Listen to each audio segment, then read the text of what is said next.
Hello viewers, বিশ্বের প্রথম লিখিত সাহিত্য হল গ্রিক পুরাণ।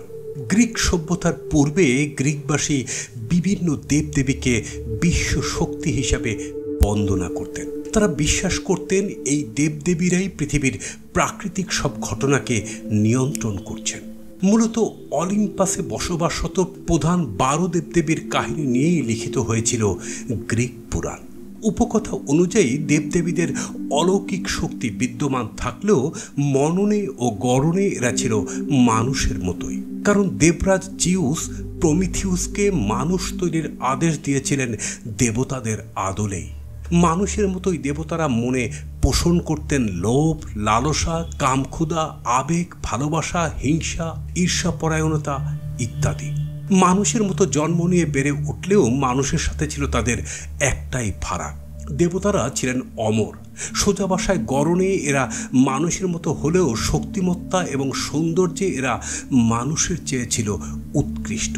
দেবতারা শক্তিশালী হলেও গ্রিক পুরাণের দেবীরাও কিন্তু ছিল বেশ গুরুত্বপূর্ণ এবং শক্তিশালী। চলুন আজকের এই ভিডিওতে গ্রিক পুরাণের বিখ্যাত 4 দেবীর আদ্যোপান্ত জেনে নেওয়া যাক।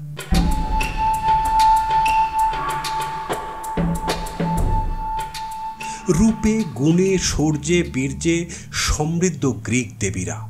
অলিম্পাসের চূড়ায় বসবাসকারী এই দেবীদের নিয়ে কম জল্পনা কল্পনা কিংবা রচনা হয়নি। এরা হলেন অ্যাথেনা, আর্টেমিস, হেস্টিয়া এবং আফ্রোদিতি। এদের মধ্যে প্রথম 3 জন ছিলেন আবার কুমারী দেবী। মায়ের গর্ভে জন্ম হয়নি এই দেবীর। পিতা জিউসের মাথা থেকেই তার উৎপত্তি বলে ধরে নেওয়া হয়। তবে এমন গল্প চালু রয়েছে যে জিউস ও শৈল্পিক জ্ঞানের দেবী ম্যাটিসের মিলনে অ্যাথেনার সৃষ্টি, এবং জিউস ভয় পেয়ে যান যে ম্যাটিস তার চেয়েও শক্তিশালী এক সন্তানের জন্ম দিতে চলেছেন। এজন্য জিউস তাকে জন্মের আগেই গিলে ফেলেন, কিন্তু তাতেও লাভ হয়নি। অ্যাথেনা জন্ম নিয়েছেন জিউসেরই মাধ্যমে। পরে অবশ্য জিউসের প্রিয় সন্তানরূপেই দেখা যায় অ্যাথেনাকে। জিউসের মনে অ্যাথেনার জন্য বিশ্বাসের স্থানটি ছিল প্রবল। এজন্যই তাকে নিজের প্রিয় অস্ত্র অ্যাগিস ও বজ্র ব্যবহারের অনুমতিও দিয়েছিলেন অ্যাথেনাকে। যুদ্ধসজ্জায় সজ্জিত, জন্ম থেকেই প্রাপ্তবয়স্ক অ্যাথেনা ছিলেন যুদ্ধদেবী। হোমারের ইলিয়াডে তাকে বর্ণনা করা হয় এক নিষ্ঠুর ও হিংস্র ব্যক্তিত্ব হিসাবে, কিন্তু অন্যান্য জায়গায় বলা আছে যে নিজ রাজ্যকে বহিঃশত্রুর আক্রমণ থেকে রক্ষা করতেই দেবীর এই যুদ্ধংদেহী মনোভাব।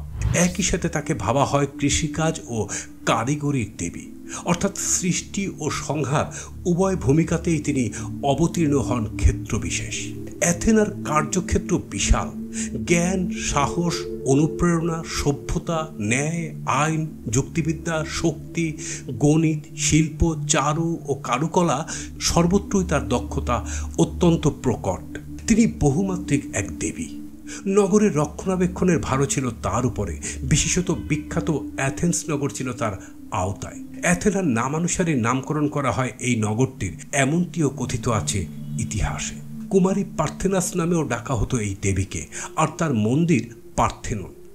এই অ্যাথেনাই বাঁশি সৃষ্টি করেছিলেন, কিন্তু কখনো বাজাননি তিনি। ডেলোসের সিনথাস পর্বতে জন্ম নেয়ায় তাকে ডাকা হয় সিনথিয়াও। দেবতা অ্যাপোলোর যমজ বোন তিনি। পিতা জিউস ও মাতা লেটো। একজন দক্ষ শিকারীর ভূমিকায় দেখা যায় তাকে। জংলি প্রাণী এবং সকল বস্তু রক্ষণাবেক্ষণের দায়িত্ব ছিল তারই। আর্টেমিসের নিষ্ঠুরতার গল্পও শোনা যায় বেশ কিছু মিথে। এক জায়গায় বলা আছে, ব্যথাহীনভাবে মারা যাওয়া সকল নারীকে মৃত্যুর পর দ্বিধা বিভক্ত হতে হতো আর্টেমিসের নিক্ষেপ করা রূপালী তীরে। গ্রিক সাহিত্যিকদের কল্পনায় বিভিন্ন বিপরীত ও বিচিত্র রূপে ধরা পড়েন আর্টেমিস। হোমারের পরবর্তীকালীন কবিরা আর্টেমিসকে ত্রিরূপী দেবী আখ্যা দিয়েছিলেন, যিনি আকাশে সেলেনা, ভূমিতে আর্টেমিস এবং তমসাচ্ছন্ন পাতালে ছিলেন হেকেট। ফেবোস বা সূর্য এর বিপরীতে নারী চরিত্র হিসেবে তাকে বলা হয় ফিবি বা চাঁদ, অপর নাম সেলোনি। ল্যাটিন ভাষায় যে শব্দের অর্থ চন্দ্রীয়। একই সাথে তিনি আমাবস্যা, হেকেট, পেঁচা, জলপাই, গাছ, সাপ, অ্যাগিস বা জিউসের অস্ত্র যেটি তিনি অ্যাথেনাকে ব্যবহার করতে দিয়েছিলেন, বর্ষা, বর্ম ইত্যাদি হচ্ছে তার প্রতীক। এদের মধ্যে পেঁচাকেই পবিত্র মনে করা হয়। সর্বশেষ কুমারী দেবী হলেন হেস্টিয়া, জিউসের বোন, দেবতা ক্রোনোস ও রিয়ার সন্তান। অন্য দেবীদের মতো গৃহের বাইরে নয়, তার অবস্থান গৃহের অভ্যন্তরে। মানুষের দৈনন্দিন জীবনের নিত্য সঙ্গী তিনি।